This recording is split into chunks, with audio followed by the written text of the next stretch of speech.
The honey deception. Why your healthy sweetener may be your body's biggest stressor. For millions of people aiming to lead a healthier lifestyle, the choice is simple. Toss the white table sugar and replace it with golden, raw honey. We have been conditioned to believe that because honey is natural, derived from bees and wildflowers, it must be metabolically superior and fundamentally good for us. We trust the marketing, the ancient lore, and the feeling of wellness that honey imparts. But what if this widely accepted wisdom is actually one of the biggest nutritional deceptions of our time?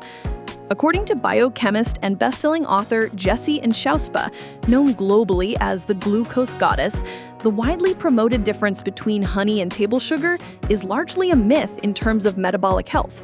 Her core message is simple yet profound. Your body does not see the bee, it only sees the molecules. The molecular reality. Sugar is sugar. To understand this deception, we must look at the basic chemistry.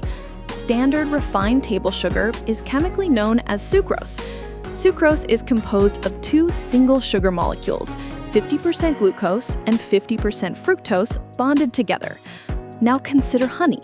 Honey is a complex mixture of sugar and water, but its sugar content is fundamentally the same, roughly 40% fructose and 30% glucose.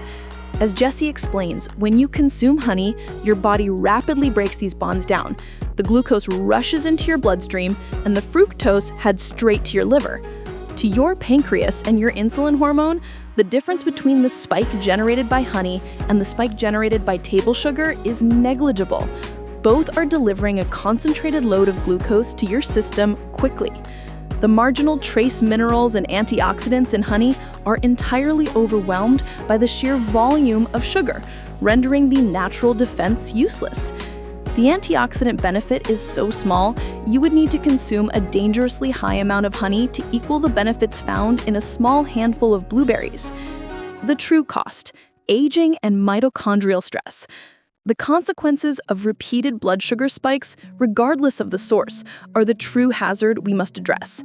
First, the spike causes massive stress to your cellular energy centers, the mitochondria. When your mitochondria are flooded with too much glucose too quickly, they become overwhelmed and malfunction. This stress is what leads to the inevitable energy crash, that feeling of sudden fatigue or brain fog 2 hours after a sweet meal, because your body's power plants have temporarily shut down.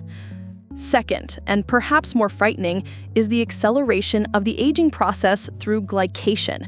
Glycation is a chemical reaction where excess glucose molecules in the bloodstream literally latch on to proteins and fats, damaging them and causing inflammation.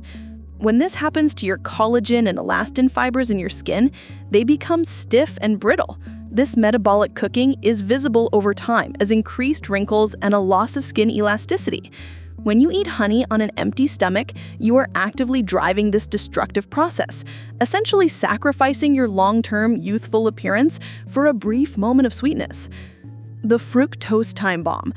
Finally, honey's high fructose content presents its own distinct threat, primarily to your liver. While every cell in your body can utilize glucose for immediate energy, only the liver can process fructose. When you ingest a large load of fructose, the liver becomes quickly saturated. The liver is forced to convert this excess fructose into fat, a process known as de novo lipogenesis. This fat is then either released into the bloodstream as triglycerides, contributing to heart disease, or stored right there in the liver, leading to non-alcoholic fatty liver disease. The fructose in your healthy honey is a significant contributor to the accumulation of dangerous visceral fat, the deep fat stored around your vital organs. The solution: how to eat honey the smart way. The great news is that understanding this science empowers you. You do not have to eliminate honey, you just have to manage its impact. Jessie Shauspa's strategy is not about abstinence, but about sequencing, the order in which you eat your food. Here are the 3 essential rules for enjoying honey without the metabolic crash. Never eat a naked carb. Never consume honey or any sugar in isolation or on an empty stomach. The fiber, protein, and fat in a meal create a protective mesh in your digestive system, drastically slowing down the rate at which sugar enters your bloodstream. Always have your honey after or with fiber and protein. Dessert, not breakfast. Save sweet foods like honey after a savory meal. If you start your day with a sugar spike, you're setting yourself up for an entire day of energy crashes and intense cravings. By consuming honey as a dessert, the preceding nutrients blunt the sugar absorption curve significantly. Eat for pleasure, not for health. Stop telling yourself that you're eating honey for its health benefits. Accept that you are eating it for its taste and pleasure. This simple psychological reframing naturally leads to consuming less, allowing you to truly savor the sweetness while keeping your intake in check. By following these simple, science-backed glucose hacks, you can take control back from the food industry's deceptive marketing. You can protect your mitochondria, slow down glycation, and stabilize your energy levels, all while occasionally enjoying that sweet, golden indulgence. The power to manage your metabolism is in your hands.